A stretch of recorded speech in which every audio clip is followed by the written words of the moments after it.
선진국이 되고 민주주의 국가가 되기 위해서는 기본 법치가 살아 있어야 되지 않겠어요? 예, 예.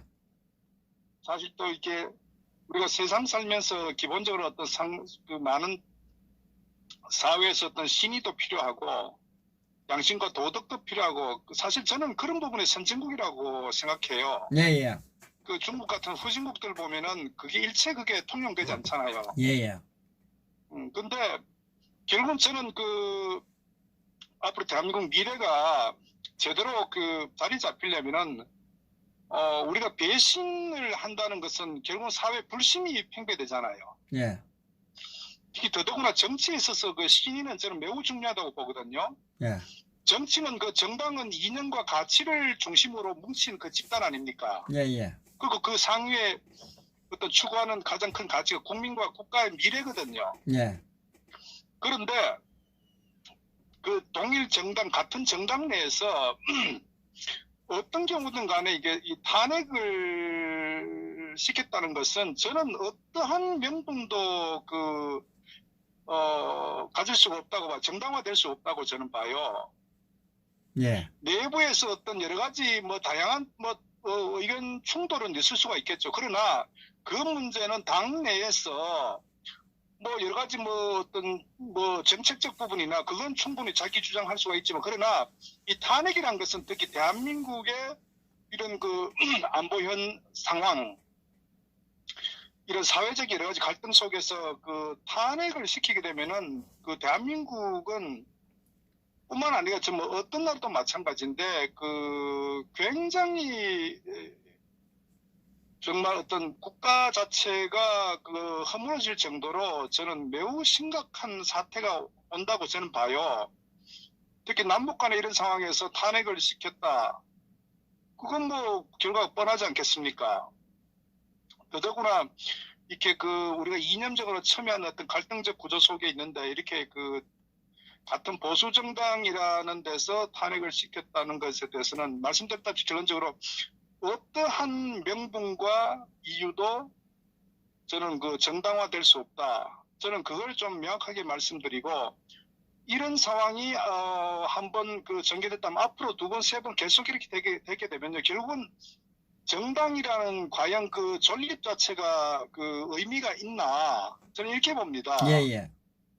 그렇기 때문에 우리가 배신자를 용서하고 그걸 우리가 포용한다. 저는 그러면은 사회가 한 찹도 앞으로 갈 수 없다고 봐요. 예, 예. 반드시 저는 어떤 배신자는 그게 합당한 저는 그런 대가를 치러야 된다. 그래야 저는 두 번 다시 그러한 상황이 재발되지 않지 않겠느냐. 특히 정치에 있어서 특히 어떤 정당에 있어서 저는 그 부분은 어떤 경우 용납할 수 없다. 그리고 아시다시피 결국 그 의도 자체가 결국은 내각제를 하기가 정치적 의도에서 비롯됐거든요. 예. 핵심적 이슈는 내각제가 핵심이었다고요. 예, 예. 저들이 어떠한 얘기를 하더라도 최순실이 얘기하고 박 대통령 불통도 다 그것들은 굉장히 지엽적인 거고 탄핵을 시키기 위한 아주 지저분한 어떤 별명에 불과하지 핵심은요. 가슴에 정말 저들이 1%의 양심이라도 있으면요. 내각제 하기 위해서 결국은 이명박 패거리들하고 김무성이하고 또 이 박지원이하고 이 정적에 있는 세력들하고 정치적 목적도 이루기 위해 가지고 그리고 박 대통령은 개헌에 대해서 매우 부정적 생각을 갖고 있는 사람이거든요. 특히 대한민국 같은 개헌은 굉장히 소모전이라고 판단하기 때문에 그것은 국가와 국민들을 조금이라도 생각하는 정치인 또는 지도자라면요. 절대 대한민국은 개헌이라는 말을 꺼내면 안 돼요. 그것은 나중에 통일 이후에 정말 통일 후에 국가가 안정된 상태에서 민도가 상당히 성숙되고 그리고 대한민국이 완전히 선진국에 진입됐을 때 그때 저는 개헌 문제 어떤 여러 가지 권력구조 를 판단해 볼 수 있지. 지금 떠드는 것들은 전부 다 정치적 목적. 저는 그런 측면에서 결국은 저들이 어떤 탄핵이라는 정말 있어서는 안 될 그런 정치적 폐륜을 저질렀다. 그렇기 때문에 그러한 의도를 숨기고 탄핵을 시키고 온갖 미사역으로 온갖 말도 안 되는 그런 그 사람을 만년사장으로 시켜가 탄핵시켰고, 그렇기 때문에 저들은 배신자이기 때문에 저는 솔직히 개인적으로 탄핵 오적 칠적 저는 굉장히 부정적입니다. 탄핵에 가담했던 62명은 반드시 책임을 물어야 돼요. 그리고 주동했던 인물들은 저는 단순하게 정계 은폐하는 게 아니라 저는 정말 굉장히 사법적으로도 저는 책임을 반드시 물어야 된다. 그 탄핵으로 인해서 탄핵 자체도 물론 국가의 헌정을 중단시켰지만은 그 이후에 그로부터 그 결국은 여러 가지 많은 문제들이 생겼거든요. 저는 특히 일반 국민들, 또 서민들의 어떤 생활과도 직결되는 엄청난 그런 피해가 초래됐기 때문에 거기에 대해서 저 62명은 저는 반드시 저는 거기에 받는 대가를 반드시 치러야 된다. 저는 그렇게 보고요. 그다음 비겁자라는 것은 또 뭐냐? 소위 친박이라고 하는 것들, 소위 친박이라고 주장하는 사람들은 결국 박 대통령의 어떤 선거 때 정말 박 대통령이 어떤 카트칼로 테러를 당하면서까지 그렇게 의원들을 당선시켰지 않습니까? 예.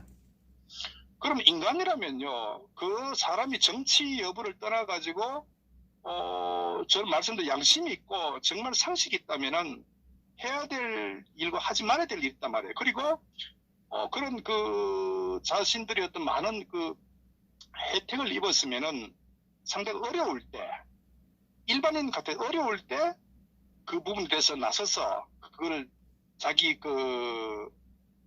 피해가 없도록 저는 최소한 됐던 그런 자기 발언 내진 입장을 가져야 되는데, 하물며 이 정치인이라고 했을 때는 자기 모든 걸 내려놓고 저는 이런 잘못된 어떤 이 언론들 또는 이때 좌익들하고 분명히 저는 맞서 싸워야 되는 게 최소한 친박에 최소한 대 저는 도리라고 보는 거. 더더군다나 정치인이라고 가정했을 때 그 말할 나위도 없는 거예요. 정치는 때에 따라서는 목을 내놓고 싸우는 거라고. 과거 같으면은 정말 그거는 죽느냐 사느냐 할 정도의 굉장히 정말 정치는 다른 직업하고 전혀 다르거든요. 그럼에도 네. 불구하고 이 친박들은 비겁하잖아요. 최근에 윤석열이 같은 한번 보세요. 그건 치대 간신이라고 보는 거예요. 저는. 전두환 붙었다가 노태우 붙었다가 저는 사람이라는 것은 최소 말씀하신 정치는 정치 신의가 있고 정치 이념이 있고 자기 정체성이 있고 추구하는 어떤 가치가 있잖아요. 예. 그런데 그걸 다 팽개쳐버리고 오직 자신의 영달을 위해서 좌우불문하고 정말 제가 생각하는 것은 한 인간으로서는 도저히 납득할 수 없을 정도의 정말 그런 처신들 하는 그런 친박들을 보면서 어떻게 보면은 차라리 배신한 인간들보다 저는 비겁한 놈들이 더 문제라고 보는 거예요. 아니, 그런 인간들을 찍어주는 유권자는 어떤 인간들이에요? 그 다음에 기회주의자. 결국은 저는 이 기회주의자도 물론 이 정치하는 이 비겁한 놈들 다 포함되지만은 그 중에 또 언론계에 종사했던 소위 종편 패널에 나와가지고 박 대통령 재임 시절에 온갖 미사역으로 정말 어떤 칭찬하듯이 예.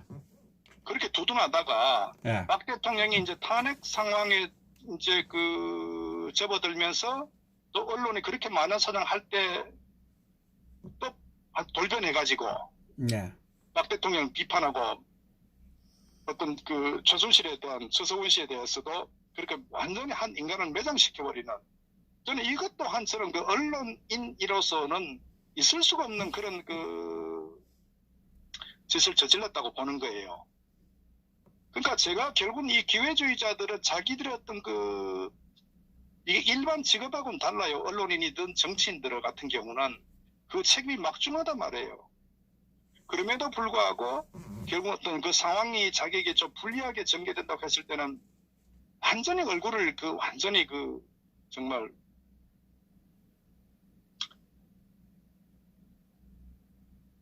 어떻게 그럴 수가 할 정도로 그렇게 돌변해서 어떤 기회적 처신 보이는 것에 대해서, 그리고 거기서 방송에서 나와가지고 자기 유튜브를 통해서 다시 또 그걸 앵벌이 하듯이 자기 어떤 그 인지도를 이용해가지고 또 탄핵의 이런 부분을 내갖고, 그러면 자기 어떤 정체성을 명확히 밝히지 않고, 그러니까 이런 인간들이 언론인이라고 하고 소위 정치 주변 권력에 붙어가지고 자기 어떤 그런 이 처세를 하는 걸 보면서 이게 나라가 제대로 되겠습니까? 그리고 또 사실은 이런 인간들이 여전히 존재하도록끔 어리석은 지지자들, 국민들, 이런 국민들이 있으니까 또 저런 아주 그 쓰레기들이 또 판을 치는 거예요. 또 이용하고. 이런 상황에서 과연 대한민국의 미래가 있겠느냐. 막말로 내년 4.15 총선에서 압승을 한다고 하더라도 이들 머릿속에는 정치공학적인, 어떻게 하면 자기 정치 권력을 지속하고 누구하고 편을 먹으면은 더 어떤 권력을 누릴 수 있는지, 이 생각밖에 없다고요. 그러니까 저는 국민들이 어떻게 보면 결론적으로 보면 국민들이 가장 저는 또 심각하다 이렇게 보는 거예요. 국민의 수준에 맞는 정치 지도자를 배출하거든요. 그러니까 대한민국에서 저는 정말 미래가 암울하다. 저는 뭐 문재인 같은 경우는 좌파기 때문에 그냥 저건 정리하면 돼요. 저건 명확하게 그래서 노선이든 여러 가지가 명확하니까.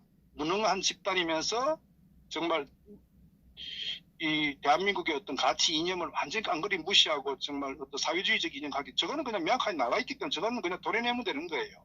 그러나 소위 그 보수 우파라고 표방하고 스스로가 보수의 어떤 이념과 가치를 어떤 그 추구한다는 이 정치인들이 실질적으로 전혀 그렇지 않은, 이념과는 전혀 무관한, 가치도 없는 오직 자신들의 어떤 사욕, 영달, 권력을 위해서 기생하는 그런 정치 집단들이기 때문에 이 집단들을 우리가 그냥 용서해서는 저는 절대 안 된다. 저는 그래 보는 거예요. 맞습니다. 예. 당장은 우리가 좀 힘들더라도 이 최소한 저는 62명, 저는 그 이유 불문하고 그 사람들 어떻든 간에 이유 불문하고 저는 반드시 단죄를 해야 됩니다. 그게 단순하게 뭐 선거 불출마 안 되죠. 정계 은퇴 그거 갖고 안 돼요. 그로 인해서 보십시오. 구치소에 정말 적폐로 규정돼서 한 150여 명 이상이 구치소 들어갔지 않습니까? 예. 왜 그 사람들 거기 들어가야 됩니까? 그리고 태극기 투쟁하면서 또 정말 죄 없는 많은 민간인들, 애국 힘없는 사람들 많이 또 잡혀갔잖아요. 네. 그리고 이화여대 거기 교수들, 총장들, 어떤 분은 또 항암하는 분들도 조차도 적폐란 미명하에 잡혀가, 정말 그 가족들부터 해서 피눈물 흘리지 않았겠어요? 그분들이 만약에 현재 62명 탄핵 주동했던 이 인간들이 그 입장이 됐을 때 용서할 수 있겠습니까? 저는 그래서 62명은요 동판에 이름을 새겨가지고 천년만년 저는 기록에 남겨야 돼요. 자신들의 행위가 얼마나 엄청난 그 죄악을 저질렀는지에 대해서 저는 사설만대로 지금 반드시 저는 알려야 된다고 봅니다. 62명은 옆에다가, 이름 옆에다가 배신자 명단 이래가지고 올려놔야 되겠어요. 제가 뭐 탄핵 그 자체도 큰 죄를 지었지만 제가 사실 더 심각하게 생각하는 것은 탄핵으로 인해서 다수의 국민들이 고통을 안는 여기에 대한 책임을 져야 되는 거예요. 소위 문재인이만 들어서지 않았으면 소득주도 성장률 같은 데 없었을 거 아닙니까? 소득주도 성장률 때문에요. 많은 제조업이 수없이 많은 제조업 도산을 했습니다. 그리고 수없이 많은 그 자영업자 소상공인들요. 그 식당하는 분들 정말 거의 거지가 다 됐어요. 그 가족이 해체됐다고요. 꿈과 희망 완전히 상실돼 버렸다고요. 이분들 어디 가서 보상을 받습니까? 결국 탄핵 주동 이 세력들이라고요. 그 용서면 되겠습니까? 저는 이 문제는 정치 공학적으로 접근할 것이 아니라 반드시 역사에 남기고 이게 재발되지 않아야 된다. 그런 측면에서 저는 타협과 용서라는 건 있을 수가 없다. 반드시 단죄를 물어야 된다. 저는 그런 그 마음가짐으로 우리가 이 탄핵 사태를 바라봐야 된다. 저는 그래 봅니다. 그래서 많은 분들이 뭐 당장 문재인이 문제이기 때문에 문재인도 문제죠. 사실 저는요 문재인 걱정 안 합니다. 왜? 어차피 저 세력들은 워낙 많은 죄를 지었기 때문에 뭐 최근에 그 드루킹 사건도 이면에 여러 가지 많은 그 진실들이 지금 보도되고 있는 것 같은데 어차피 시간이 지나면 좀 모든 것들이 다 공개되겠습니다. 그 여러 가지 자신들이 뭐 속이든 어떻든 간에 모든 것 반드러나게 돼 있다고요. 반드시 저는 단죄를 받게 돼 있다고요. 근데 어쨌거나 대한민국은 이 자유민주주의 국가고 시장경제라고요. 그것이 건국의 이념 아닙니까? 예. 근데 이게 소위 보수를 표방하는 이 가치가 대한민국을 지탱하고 있는 아주 그 핵심이거든요.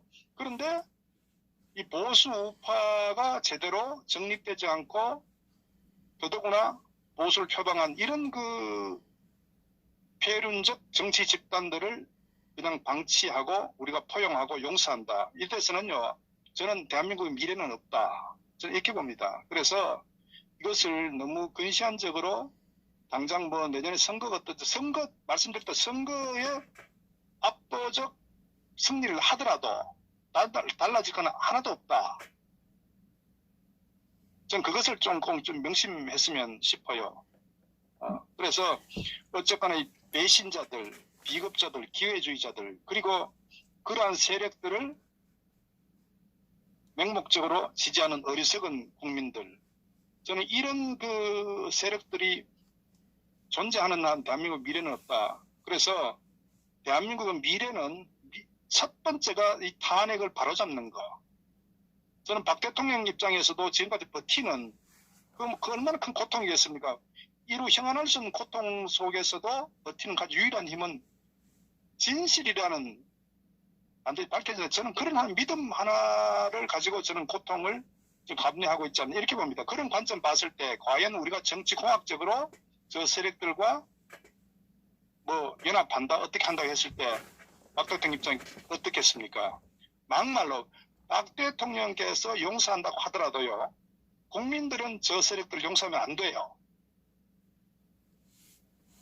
절대적으로. 저는 그런 부분을 우리 국민들이 좀 정확히 깨우치고 입장을 좀 정리했으면 좋겠다. 저는 좀 그걸 좀 말씀드립니다. 예, 감사합니다. 자, 다른 것 하겠습니다. 예.